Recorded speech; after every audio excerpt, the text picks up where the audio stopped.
Good morning student. आज मैं आपको पढ़ाने जा रही हूँ क्लास 3 में सब्जेक्ट हिंदी। पिछली कक्षा में हम यहाँ तक पढ़ चुके थे, आज हम आगे पढ़ेंगे।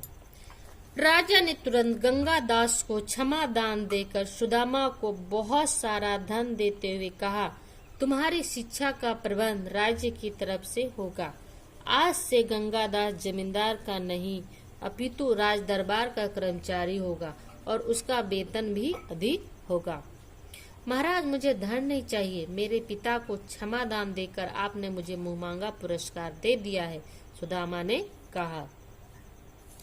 जब जमींदार सुदामा को कहता है कि मैं तुम्हें बहुत सारा धन दूंगा और तुम्हारी शिक्षा का प्रबंध करूंगा, तो सुदामा कहता है कि आपने मेरे पिताजी को क्षमा दान दिया, वही मेरे लिए काफी है। आपने मेरा मुंह मांगा पुरस्कार दे दिया। तो जमींदार कहते हैं, नहीं बेटे सुदामा, सत्य का कोई मूल और पुरस्कार नहीं हो सकता। तुम्हारी सच्चाई और फितरी भक्ति के साथ देशभक्ति के गुणों के सम्मान स्वरूप मेरी और ये से यह भेंट ही है। इसे स्वीकार कर लोगे तो मुझे अच्छा लगेगा, राजा बोला। राजा के स्नेहपूर्ण आग्रह को सुदामा स्वीकार न कर सका और पुरस्कार को स्वीकार कर लिया। राजा ने उसे पढ़ने के लिए विदेश भेजा। उच्च शिक्षा प्राप्त कर जब वह स्वदेश लौटा तो राजा ने अपने मंत्रिमंडल से उसे उच्च स्थान दिया। तो बच्चों, ऐसा इसलिए हुआ क्योंकि सुदामा ने सच बोला।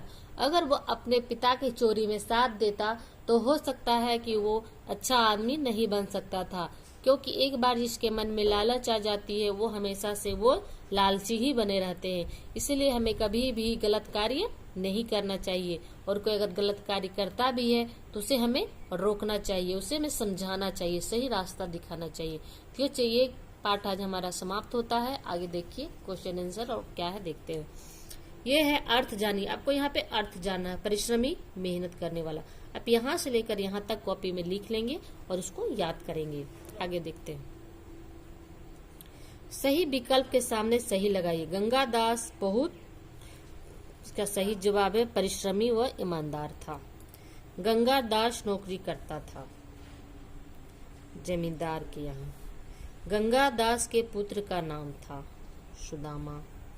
कीमती गहने चोरी हो गए थे जमींदार की पत्नी के। राजा ने दंड स्वरूप हाथ काटने का हुक्म सुनाया। जिसके लिए दंड था वह था गंगा दास। उपयुक्त शब्द चुनकर रिक्त स्थान भरिए। यहाँ पे 2 शब्द दिया हुआ है और एक सही है, जिससे हमको इस खाली जगह को भरना है।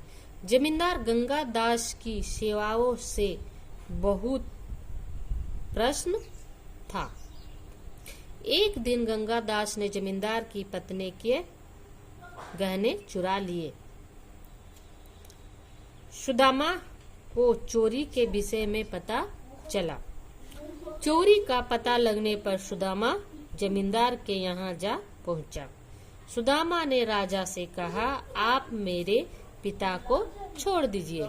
ये आज आपका होमवर्क है, इसे आप कर लीजिएगा। Thank you.